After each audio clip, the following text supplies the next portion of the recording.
কেন মেয়েদের কম আকর্ষণীয় বা আনঅ্যাট্রাকটিভ ছেলে পছন্দ হয়। এই প্যাটার্ন আপনি লক্ষ্য করে থাকবেন যে একজন ঠিকঠাক আকর্ষণীয় মেয়ে একজন প্রথাগত অনাকর্ষণীয় বা আনঅ্যাট্রাকটিভ ছেলের সাথে সুখের সম্পর্কে জড়িয়ে পড়ে। এই প্যাটার্ন পুরুষদের ক্ষেত্রে আপনি কম দেখতে পাবেন। তর্ক সাপেক্ষে ইতিহাসের অন্যতম সেরা মনোবিজ্ঞানী সিগমান্ড ফ্রয়েড একবার একটি কথা বলেছিলেন যে সবচেয়ে বড় প্রশ্ন যার উত্তর আমি আমার 30 বছরের কর্মজীবন পরেও পেলাম না, সেটা হলো মেয়েরা আসলে কী চায়। ছেলে ও মেয়েদের মস্তিষ্ক ভিন্নভাবে কাজ করে।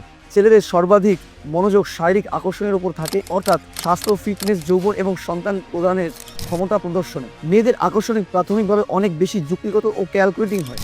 মেয়েরা আক্ষরিক অর্থে মস্তিষ্কের সেই অংশ বেশি ব্যবহার করে যা যুক্তিগত সিদ্ধান্ত গ্রহণের সাথে যুক্ত। মেয়েরা ছেলেদের মধ্যে শক্তি, দায়িত্বশীল এবং এবং সামাজিক আধিপত্য, সোশ্যাল ডমিনেন্স এর সূচকগুলি দেখে এবং স্পষ্টতই এর পিছনে মেয়েদের কোনো খারাপ উদ্দেশ্য থাকে না। ঐতিহাসিকভাবে কোনো একজন পুরুষের কোনো ভুল মহিলার সাথে প্রজনন করার একটা বড় মাপের ইনভেস্টমেন্ট নয়, কিন্তু একটা মেয়ের জন্য প্রায় 4 থেকে 5 বছরের বিনিয়োগ। এই কারণেই যেসব ছেলেরা মেয়েদেরকে কোনো জেনুইন কারণ ছাড়াই ফেসবুক বা ইনস্টাগ্রামে মেসেজ করে তাদের বলছি এগুলো বন্ধ করুন, কারণ এই জিনিসগুলোতে আপনাকে বেকার এবং ভবঘুরে দেখায়। ইতিহাস, ভূগোল এবং বিজ্ঞান সম্পর্কে আজব তথ্য জানতে হলে আমাদের আজব তথ্য চ্যানেলকে সাবস্ক্রাইব করুন।